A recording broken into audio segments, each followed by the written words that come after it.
Welcome back to the Astrocast. I'm your host, Drew. Today is Wednesday, August 6, 2025. We've got a darn near full moon hanging in the sky. 92% waxing gibbous.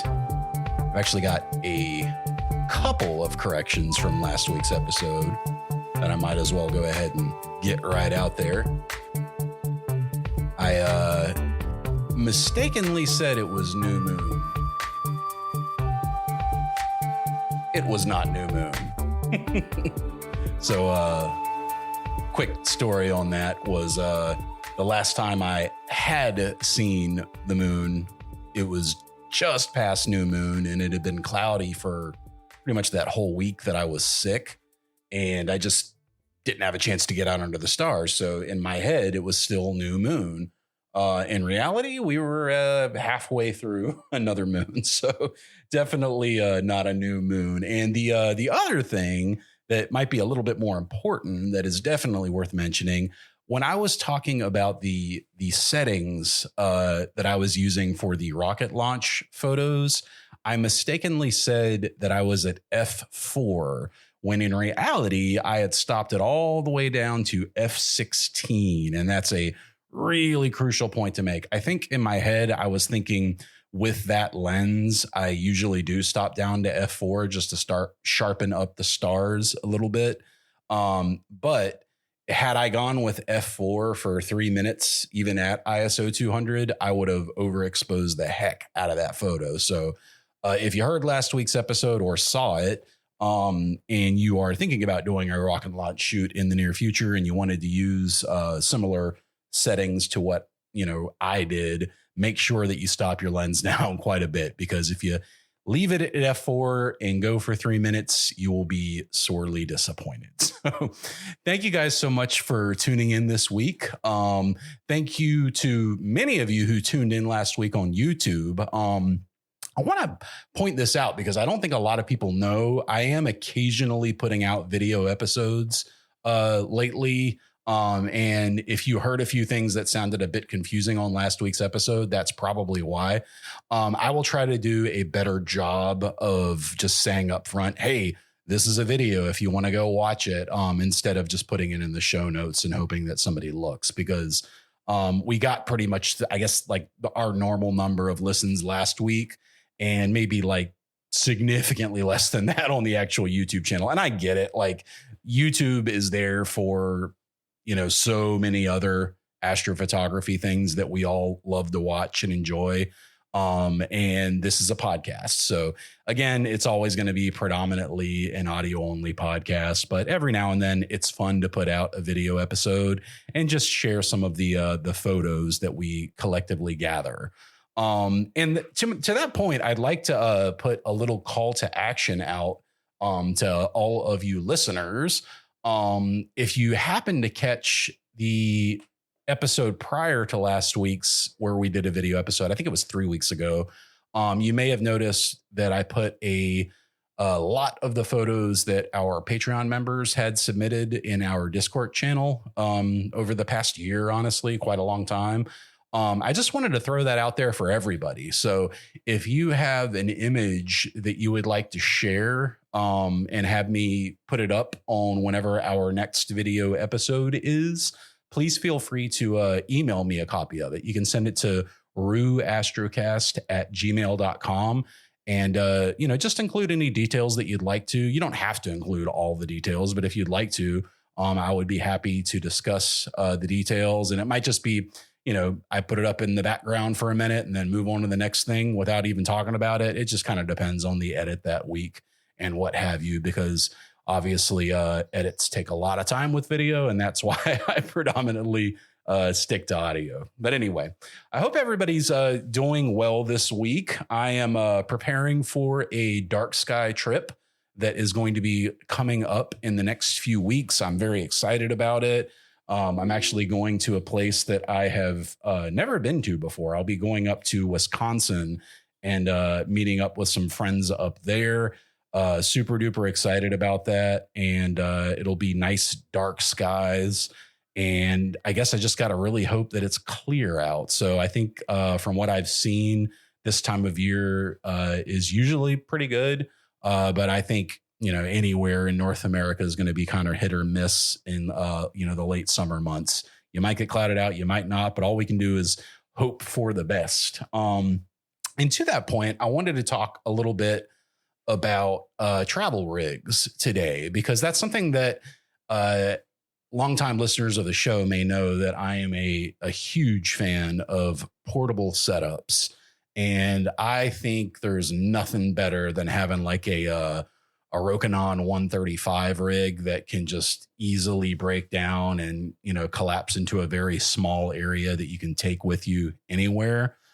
But when I typically make those trips, it's a road trip situation. And this trip will not be a road trip, since it's all the way up in Wisconsin. It would take me, 17 hours, I think I saw, if I were to attempt to do the drive. And since I can only go for a few days, that just doesn't make sense. So flying is kind of the only option that I have. So whenever I decided that I was going to, be making the trip, I immediately turned my thoughts to, okay, what gear should I bring? Because, obviously I could go the easy route and just bring, my R5 with a wide angle lens. And I wouldn't necessarily even need a star tracker, since it's a dark sky location. The Milky Way is going to shine beautifully even through short exposures. But more than likely, in a scenario like that, I would, bring a star tracker like the Move Shoot Move Nomad and the Canon R5, and then, a wide angle lens like either my RF 16 millimeter f2.8 lens, or perhaps the Rokinon 14 millimeter RF lens that I got last year.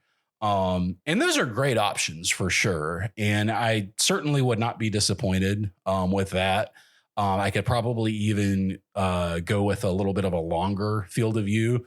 If you remember when I was reviewing the Move Shoot Move a few weeks back on the show, I mentioned that I had no problem, going up to 85 millimeters with that. So you could definitely get a more zoomed in view, if you will, on specific portions of the Milky Way. If you wanted to do something like the Satyr region with a Move Shoot Move, you could absolutely do that. I haven't put in the 135 lens on it yet. I haven't even searched to see if anyone else has. You think I would have done that by now. But I'm definitely planning on doing that at some point. I want to know, if I really nail that polar alignment, if I could maybe pull off like the R5 with a 135 millimeter lens. It might be asking a bit much, being that there's no auto guiding when you're using a star tracker like that. But then again, I see people with 400 millimeter rigs getting 60-second exposures with no auto guiding, as long as their polar alignment is really, really well done. So, it's probably very doable if I just really, balance everything well and take my time lining up that polar alignment. But with all of that being said, that's not what I'm planning to do for this trip. So I started considering what my options were. And when you're flying somewhere with your gear, obviously weight becomes a big consideration and size becomes a big consideration, because it kind of goes without saying, but I'm going to go ahead and say it. I would never put my expensive photography gear, telescope gear into a, what's the word I'm looking for? Luggage that's not carry-on. Forgive me, the word's escaping me right now, but checked luggage. There you go. Sorry. I don't know why that word was escaping me, but I would never, ever, ever put like, a telescope with a cooled astronomy camera in checked luggage and hope for the best. I just couldn't bring myself to do it. So what that leaves me with are the options of bringing a carry-on that I can fit a small compact rig into and safely carry.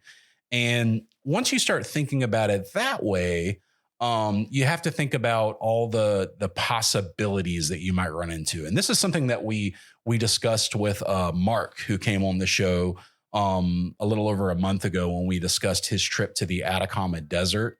We talked about, things like bringing batteries and how many you're allowed to have with you versus how many you can stow away. And, having a battery in the camera doesn't count against your overall. So that helps quite a bit. But for me, the very first question that I had to answer was, what am I going to use to transport the gear in? Because that's kind of the first question. And I had a few requirements. Obviously, I wanted something that was very sturdy, and I wanted it for more reasons than just I'm clumsy. Because obviously, if I'm carrying my gear around and, wheeling it around an airport, I'm going to be as careful as possible as I can be. But something that has happened to me, and if you've flown a lot, it's probably happened to you as well at some point, is you might run into a situation where you're at the gate and the ticketing or boarding agent tells you that you have to stow your bag because there's no room left. Now there are ways that you can avoid this, no doubt about it. If you upgrade your seats, for example, if you are one of the lucky people who gets to fly in first class, you're very unlikely to have that happen. But for, your average flyer, it's definitely a possibility. So, typically in those situations, they ask people to volunteer first. And I think if you stuck to your guns, more than likely you'd be able to get on, as long as you're not like a psychopath about it, where you end up getting the TSA cops called on you. I think you'd be okay. But you never know. It just really depends on the day-to-day situation. And I'm trying to plan for, every possibility in the event that something should happen like that. I want to be sure that I am as covered as I possibly can be in a situation like that. So to that point, what I actually ended up deciding to go with was the Pelican Vault. And they sell these in a number of different sizes and configurations. I knew that obviously I wanted to get one that I was able to bring on the flight with me. And this one in particular is kind of made specifically for that. It's designed to fit within the TSA requirements for flying. The actual model number is V as in, Vault 525WD. And I think the WD stands for wheeled with dividers, because these come in a couple different configurations. Pelican kind of famously uses foam in their cases that's either layered. It's layered, but you can cut it out as well. So you can get, very exact fits for whatever gear that you're carrying. But they also offer padded dividers. So if you've ever seen like a photography bag that has those orange padded dividers in it, the exact same thing, except Pelican's version of that. So between the two, I was looking, and typically they charge more for the padded dividers version of this particular case, just because obviously it's a little bit more engineering involved with making dividers than it is with just, die cut foam or however they do that.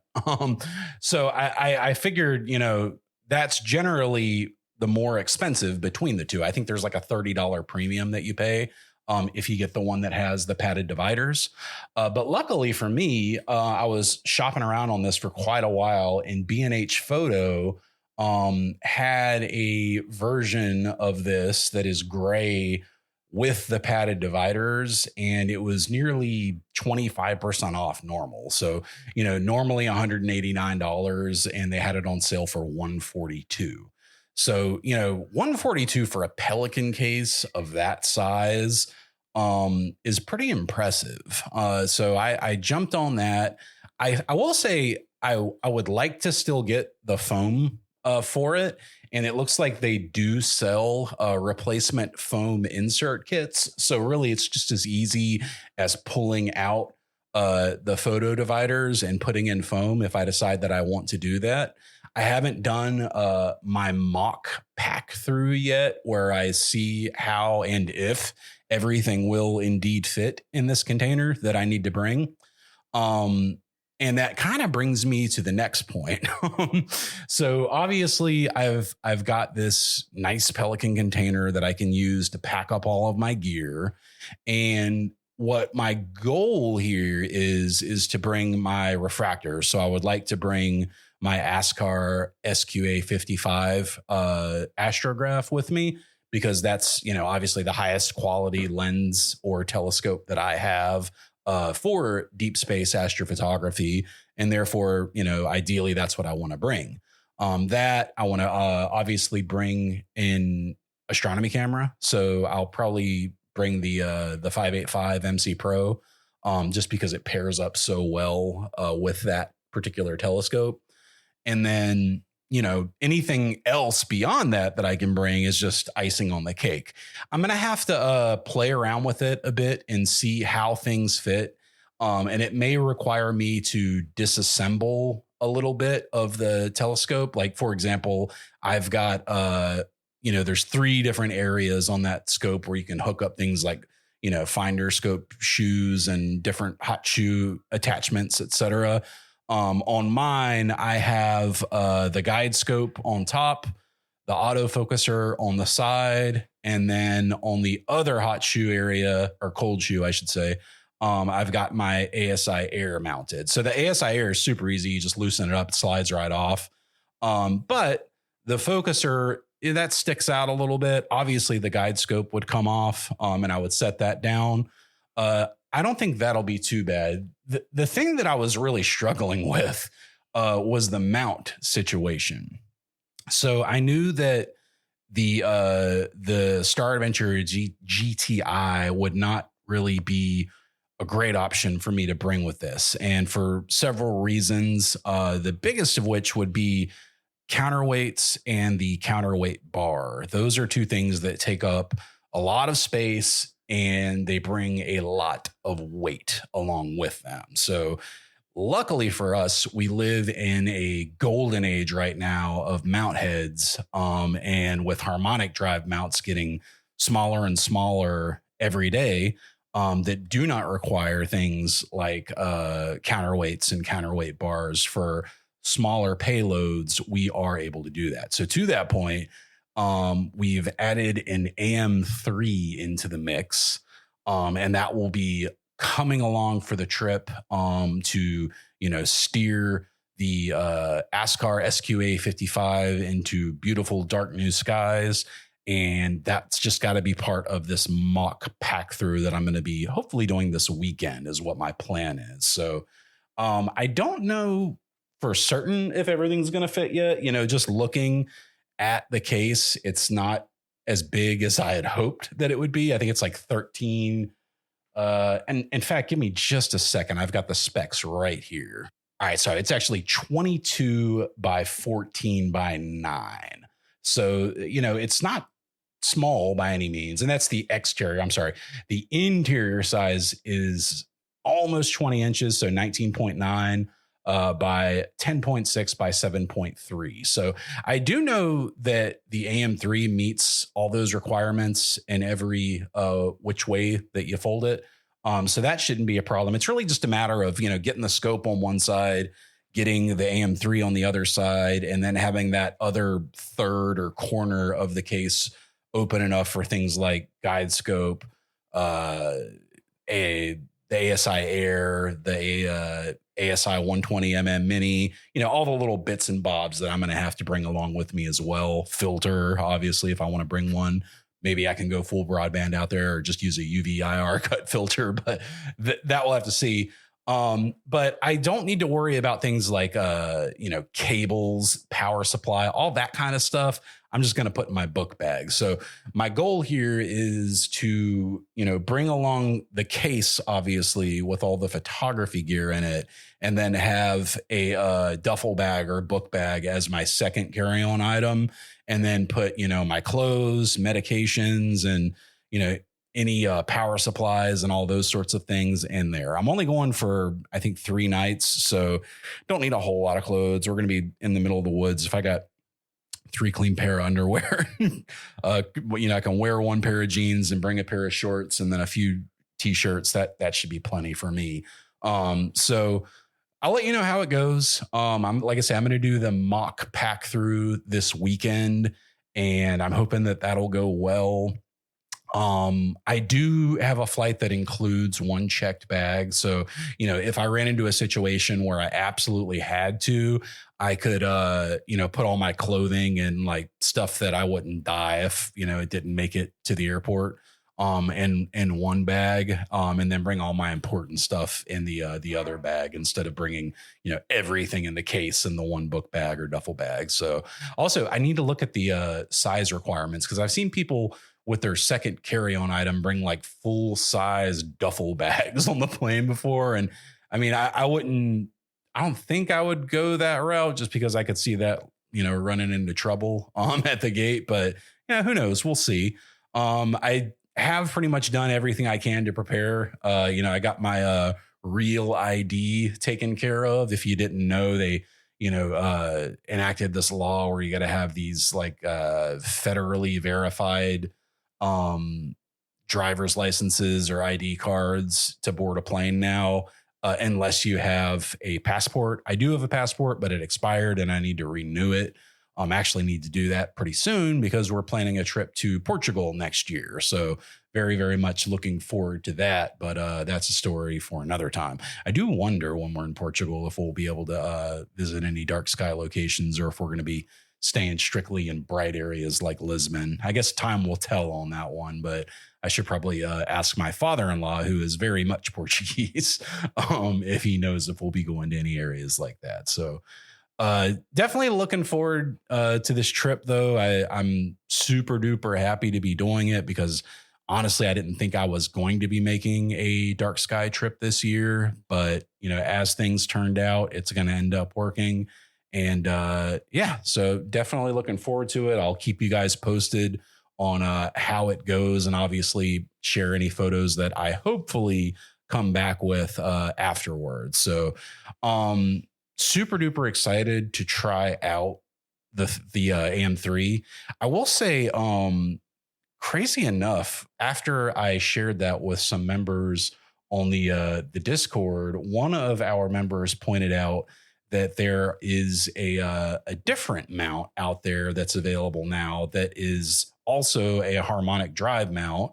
And he very rightfully pointed out that, when you get right down to brass tacks, these are basically 2 motors and some metal that we're working with here. Obviously it's a little bit more complicated than that, but essentially those are the key components, right? You have a motor for your right ascension, you have a motor for your declination, and then you have a box to hold it all. And then obviously the circuitry to make it work.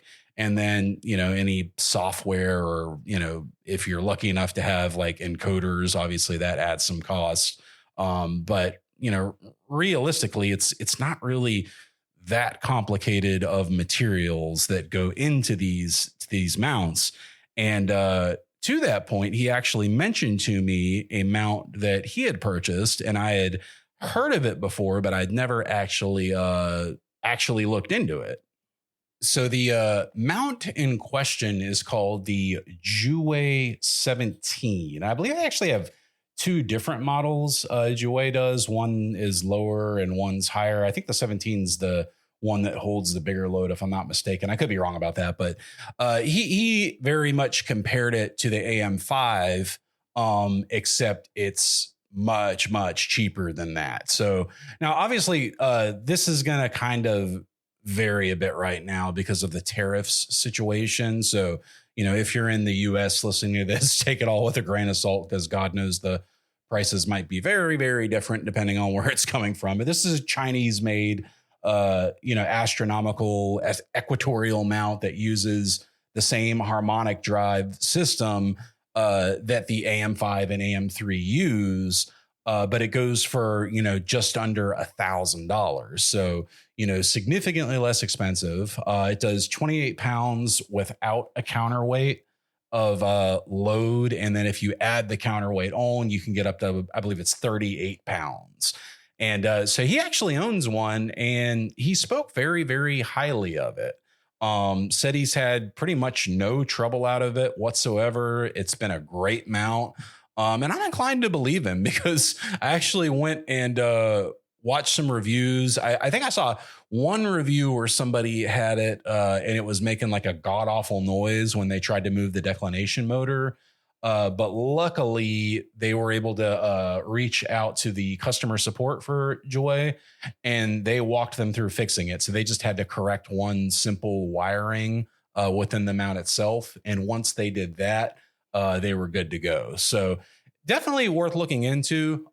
If you're the kind of person who is comfortable without a warranty, obviously, but potentially saving a lot of money to get the, exact same performance as you would get out of something with a quote unquote brand name. I mean, if you're all the way in America, I don't know what ZWO's customer service is like. Thankfully, I haven't had to use it yet. All of their products have held up really well for me.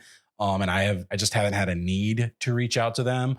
I've heard some people tell, great stories, and I've heard some horror stories too. So I think it just depends on who you're dealing with and who you get, just like anything else in life. But I don't think that you would get that same level of help from something like this, just because, again, it's half the cost. So you're not paying for things like an extended warranty and all those sorts of things. But if you're a tinkerer, and I would imagine most of us are, if we're into a hobby like this, then it's definitely worth considering. So I just wanted to throw it out there and let you guys know that it exists.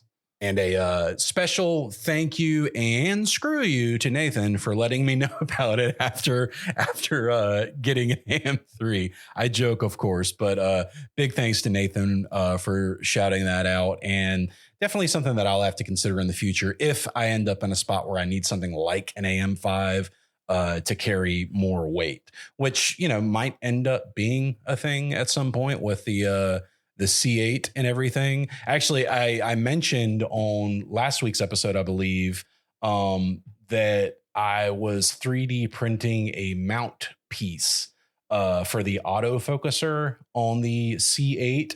And actually, it came out pretty good. But, obviously it's not as good as like a actual aluminum part that you would get directly from ZWO. So I was, a little bit disappointed about that. But once again, the Discord group came through. Actually, I got a message from Alex in our group, and he actually had an extra focuser coupler from ZWO sitting around that he was no longer using. I've actually seen a good bit of that in our group where somebody needs something and another person has one and sends it off. I still have Keaton's filter. It's literally sitting in my to ship pile. I need to send Ben something too, because I told him I was going to send it like 2 weeks ago and I haven't shipped it out yet. But we tend to change a lot of ideas and projects and work and hardware, and we swap all kinds of awesome stuff in there. So if you ever want to join, feel free to join us. You can visit patreon.com/the Astrocast to become a member of the Astrocast Society for $1 or $5 per month. Anyway, so I wanted to mention something cool that I saw this week that's astronomy, kind of astrophotography related, but it was cool enough that I wanted to share it with you guys because it kind of blew my mind when I first saw it. So I've always been a big fan of flying, so like flight simulators, etc. I've never actually flown a plane myself. It is one of my bucket list items, and like kind of like a pipe dream. I don't know, maybe it's not a pipe dream, but I always talk about maybe one day in retirement I could get like a private pilot's license. I know it's not that hard to do. In the grand scheme of things, you got to pass a medical check and a few other things. And obviously you got to train with someone. From what I've read on it, most people can get their private pilot's license in under a year. But all that being said, something that I've always enjoyed doing is playing the flight simulator games that are out there. There's a lot of different ones, but recently the Microsoft Flight Simulator in the last 5 years has come back big. There's a bunch of different ones that are available in the market, and I've tried all of them. But when Flight Simulator 2020 came out, it was a huge deal. And then last year, Flight Simulator 2024 came out, which was kind of like an updated version of what they released in 2020 with a new career mode and a bunch of other features, new planes, upgraded graphics, upgraded controls, et cetera, et cetera. And I started playing it again last week, and I'm really hooked on it. I got my flight stick out, my throttle and everything, and I'm playing around with it, having a great time. But I was sitting there flying one night, and I was way up high above the clouds, and like I noticed how dark the sky was where I was, and I was like, wait a minute, why haven't I tried this yet? I don't know why it didn't occur to me, but I immediately went out to the world view, and then I changed the map. So if you don't know, Flight Simulator actually uses satellite data to recreate literally the entire world. So like you can fly over your house in Flight Simulator 2024. And if you're in a, urban area or suburban area, or a lot of places out in the sticks, like my mom's house is there and she lives out in the country, her old house, that is. But anyway, since they have it mapped so well, you can go pretty much anywhere in the world. So I went down to Chile and San Pedro de Atacama, and found, the closest airport to the observatories down there, and took off from it, and then immediately flew away from the city lights from the small airport that was there. And as soon as I got outside of the city area, I flew up kind of high and then just looked up, and man, oh man, the Milky Way, it was so bright. It was so cool. And I don't know, maybe it's that bright everywhere in the game. I don't know if they've gone as far as, recreating bortle zones and all that kind of good stuff. And furthermore, if you're that high up, I don't know if it makes too big of a difference. I would imagine light pollution still impacts it. 10,000 feet to 30,000 feet, it would definitely have an impact with refraction and unshielded lights for sure. But in any case, out there, you could see it so well. It was really, really cool. You can actually see the large and small Magellanic Clouds as well, which was super cool. So I just wanted to mention that, you guys, because I found it to be like really, really awesome to, fly through the Atacama Desert at night and actually get to view the Milky Way and, see the core from the southern hemisphere and see the Magellanic Clouds and everything. It was really, really awesome. So if you also play games and enjoy things like simulators, definitely check out Flight Simulator. I do know if you're a member of the Microsoft Game Pass, Flight Simulator 2024 is included with that. So you can check it out there for free without having to drop too much coin. And you'll definitely like it. I'm really liking the career mode in it because it lets you start from like just getting your private pilot's license, and then you work your way up from there until you can run like a whole fleet of planes that are shipping things all over the world if you want.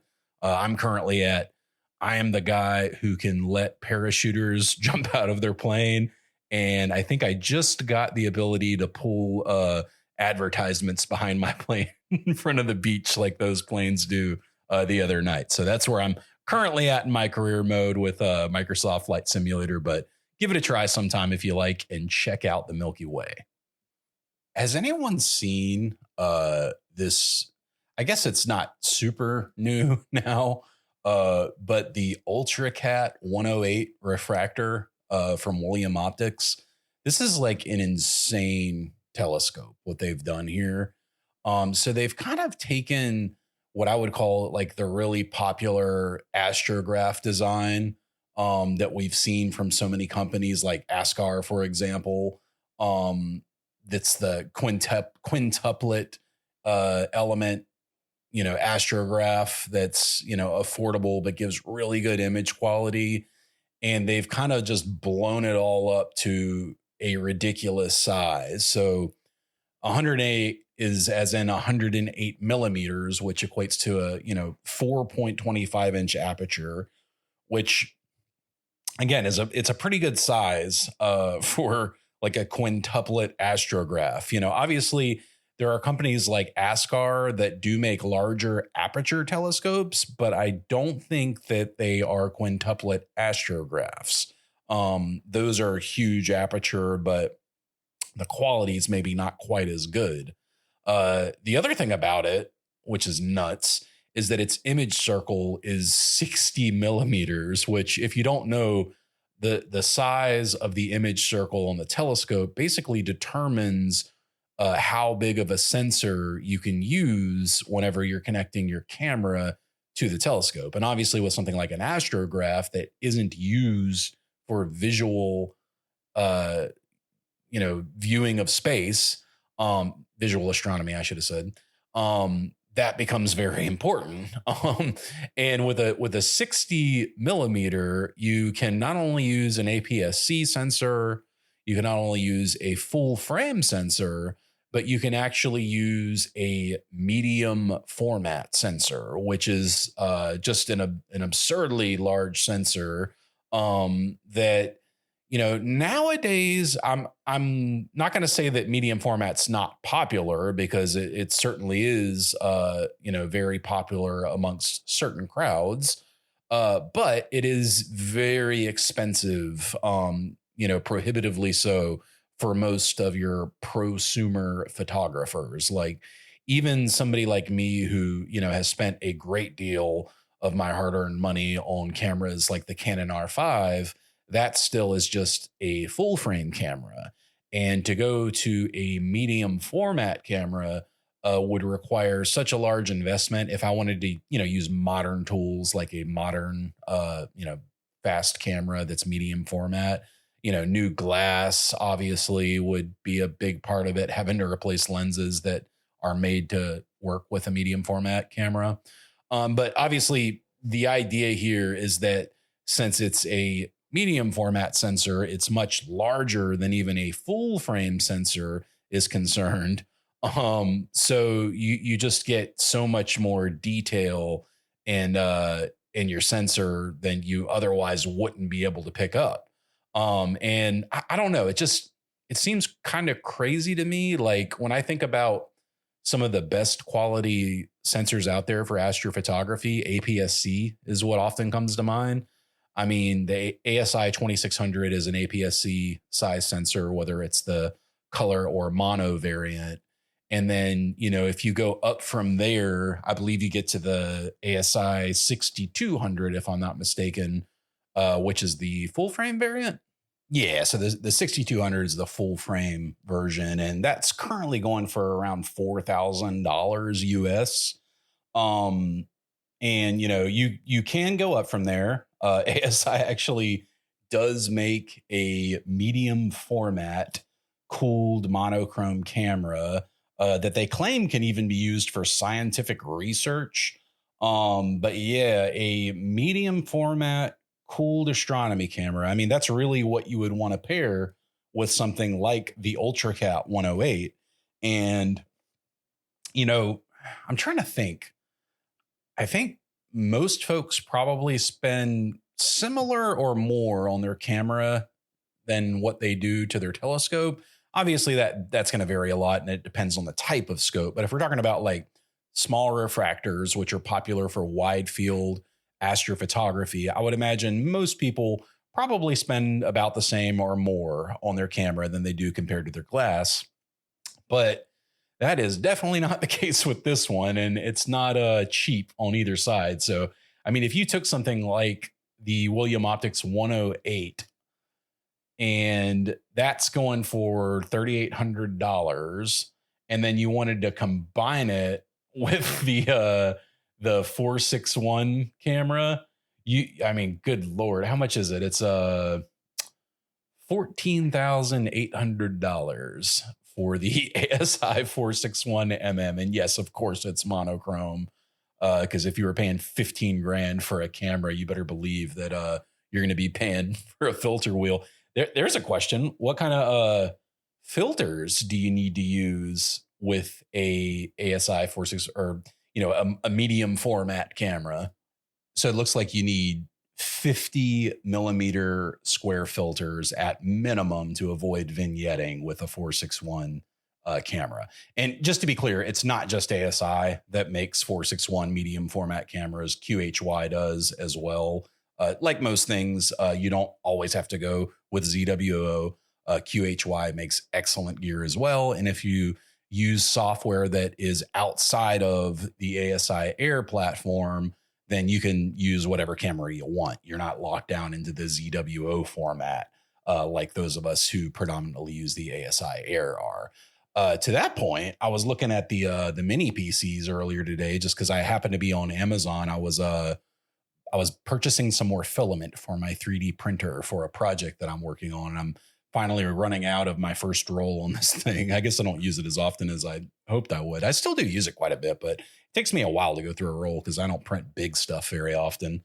But anyway, I was looking at a couple of these like mini or micro PCs. They're literally like the size of like a pack of smokes, almost like about that size, maybe a little bit bigger, like a Mac Mini, but smaller, honestly.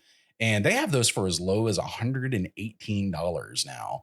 Now, given they're like kind of the bare minimum ones with a 256 gig SSD and 8 gigs of RAM. But I mean, for running something like Nina, that is absolutely doable. But the only downside that I could think of when I was looking at those is that the vast majority of the lower cost ones only have 4 USB ports.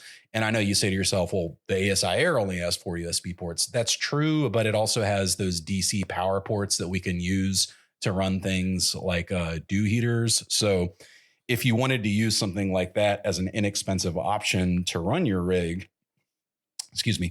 you could, but you would have to think about dew heaters. And I suppose you could use like a USB hub and then run them off there. If it was a powered hub, you would probably need a powered hub because, dew heaters draw heat, which obviously requires more energy than a standard, unpowered USB outlet would allow for, I would think. But just something to consider. But yeah, $118. Isn't that like absurdly inexpensive for a computer that can run your whole astronomy rig?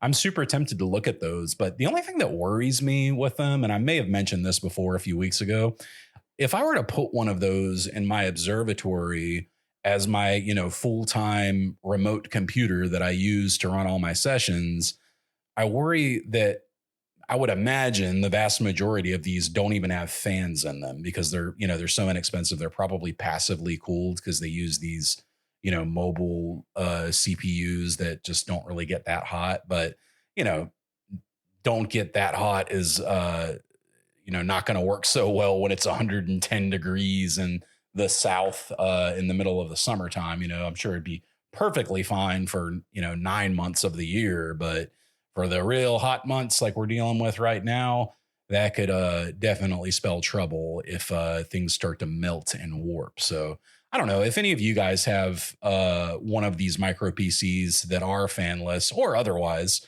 and you want to tell me about it, please feel free to shoot me an email at astrocast@gmail.com, and I'd love to hear a little bit about it.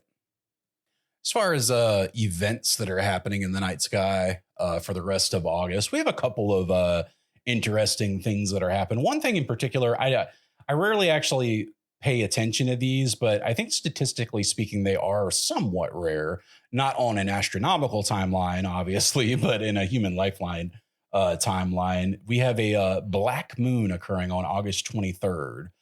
Which basically would be, I think it's the second new moon in the same calendar month or a third new moon in a season of 4, if I'm not mistaken.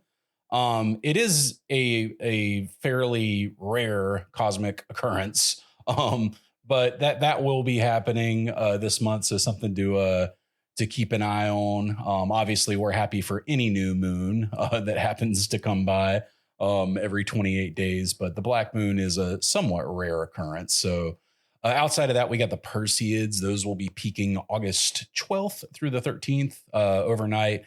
Pre-dawn skies are the best, but this isn't going to line up super well just because of the moon cycle. I'm starting to ask myself if next year, I haven't looked ahead that far. I'm sure I could, But I'm tempted to look ahead to next year because it seems like the last 2 years we've had really bad moon cycles with most of the big meteor showers, as in, full moon or near a full moon. And I'm just wondering when the next like good meteor shower that we're going to have that'll be around new moon where we can actually, potentially see the, maximum amount.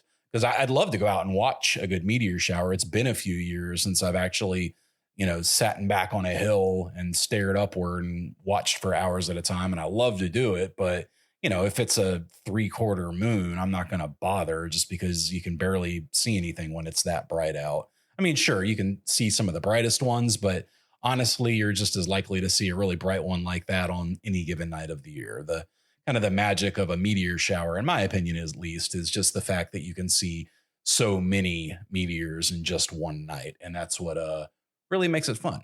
And following the Perseids, we have the so-called Planet Parade, another 6-planet lineup that'll be happening right at pre-dawn. If you haven't seen Venus yet, super beautiful to see just before sunrise or just after sunrise. Venus is certainly bright enough to be seen shortly after sunrise. I've gotten up super early a few times already this year. I've yet to see Orion's belt come out, but I know we're getting close with it being early August now. It won't be long. So at some point this month, we should start to see Orion appearing in the pre-dawn skies. In fact, if you've got a clear eastern horizon, you probably already can see him. But I've got really tall trees in my eastern and southeastern horizon. Unfortunately, that prevents me from photographing a lot of the core stuff in the Milky Way. I can't even hit Rho from my observatory pad, unfortunately. I tried to line it up, but it just doesn't work. I can still move out to the driveway if I really want to try to get Rho from the house. But honestly, I don't bother because you really do need dark skies for Rho, in my opinion. I've, many a times tried to shoot it here, but the results are just less than desirable. And I wouldn't want to set up for, the 6 or 7 nights in a row that I would probably have to do to get a decent result of it here from my driveway, because I don't want to, leave my gear all unattended out in the open where anyone can see it. Okay, so there is one other really cool, worth mentioning astronomical event that's going to be happening. I was pulling up Stellarium and flipping through the days and just kind of viewing various events passing by. And on August 12th, so just, less than a week from now, when's August 12th? That's next Tuesday morning. So in the pre-dawn sky on Tuesday, August 12th, Venus and Jupiter are going to be less than 1 degree apart from each other in the night sky. So that's very, very close for Venus and Jupiter. That is definitely worth checking out. It looks like there's 2 stars in the direct vicinity that I can see in Stellarium. One's a magnitude 8 and one's a magnitude 7. So it'll be a pretty cool looking view. I mean, less than 1 degree, a lot of scopes can pick that up. I think it's actually like when I zoom all the way in and put one in each corner, it's at 0.564 degrees. So, I mean, the vast majority of us with, a wide field imaging rig should have no problem picking this up.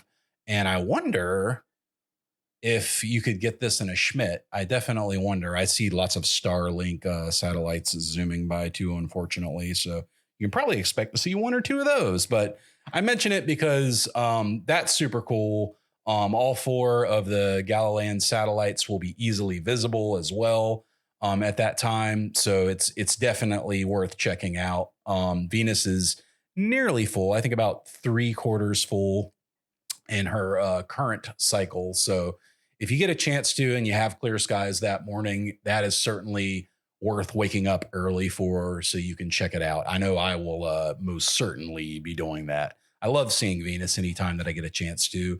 Definitely one of my favorites. And then, obviously anytime I can see the Galilean satellites and Jupiter, I will always take advantage of that.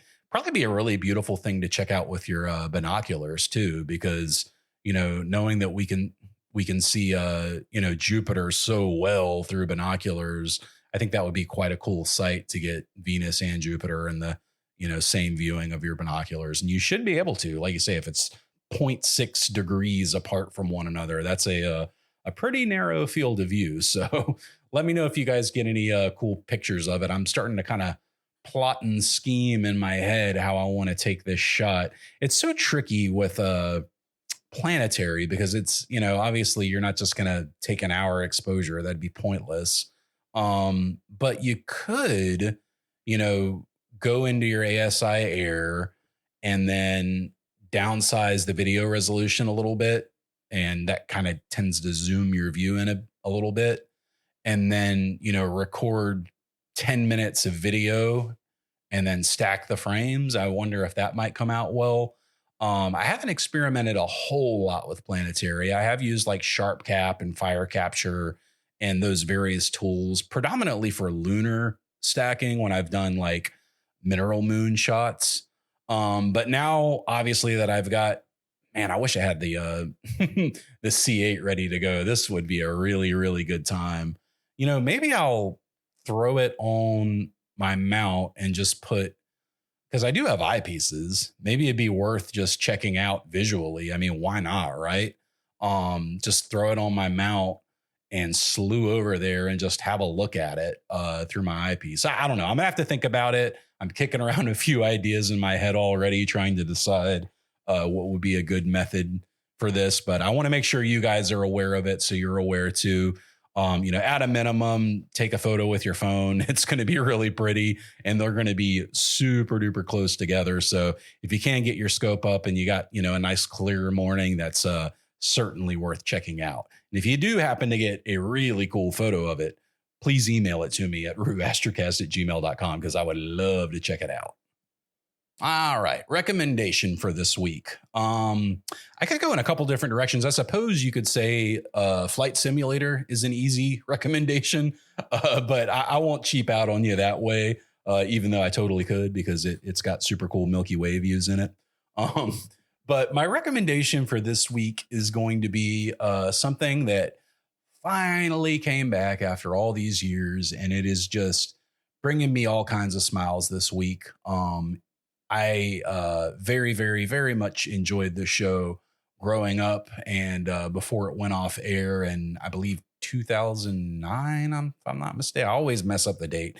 Anyway, the King of the Hill reboot finally came out this week on August the 4th, which is Monday, and I'm about 6 episodes through it. I'm trying not to rush through it. I watched 3 episodes the first day, 2 episodes the second day, and then 1 tonight. And I'll probably just want to watch 1 episode a night for the remainder of the series. So it's 10 episodes. The premise is that the Hills moved away to Saudi Arabia after Hank stopped working at Strickland Propane. Anyway, they went over there to earn their retirement nest egg is what the premise is. And then they return to Arlen, 10 years later to find that, America and the town has very much changed while they were gone. So there's a time skip involved where, 10 years has passed. So that means Bobby is grown up now. He's like 21 years old and he's working as a chef and partial owner at a restaurant. He's roommates with Joseph and Connie's there, and all the not all of the original cast, sadly. Obviously Tom Petty, who voiced Lucky, has passed on, and then Brittany, her last name escapes me. She played Luann. Brittany Murphy. I don't know why it always escapes me her last name, but Brittany Murphy, she is also obviously passed on. Dale's character, who was voiced by Johnny Hardwick on the show, he actually passed away while they were creating this new season. So they were in a really tough spot with him. Ultimately, they decided to keep the character and recast the voice. So they have someone new doing Dale's voice, along with a few of the other characters that are, being played by people who are of that nationality or race. You know how things are now in 2025. But anyway, so Dale's voice is a little bit off-putting the first few times you hear it. And in fact, I'm like 6 episodes in and I'm still having a hard time, honestly, when I hear it. It just sounds weird because it's not him. Kind of wonder if they should have just gone with a completely new voice. But I think the reason that they didn't do that is because he filmed a couple of his episodes before he passed on, and they did not re-record those. So I don't think I've gotten to those episodes yet because I think I've only heard the new guys so far, but he definitely sounds a little bit different. But other than that, I can wholeheartedly recommend it. The show has been excellent. I think this season's a little bit better than the last season that they put out, season 13 years ago. It's great. It gives them a whole lot of new directions to go in since Bobby's an adult now and he kind of has his own life going on. And I just highly recommend it. I'm already very happy that they've announced they're already working on another season. So it's already been renewed. So there will be a second, new season of King of the Hill. So that's going to be awesome. But yeah, all 10 episodes are out now. They're on Hulu. You can stream them there and let me know what you think if you enjoy them. I certainly am. Like I say, I've been a big fan. King of the Hill and The Simpsons are kind of my bread and butter. So I've seen them all so many times I've lost count. But yeah, that'll be it for the recommendation this week. And I guess that's going to just about do it. I think I'm starting to get back on a normal schedule. I realize this is a Wednesday and not a Tuesday release, but I wanted to even it out a little bit just because, the last episode dropped Friday and I don't want to fatigue you guys if that's possible. So thank you so much for tuning in to the Astrocast this week. I am your host, Rue. And as always, clear skies.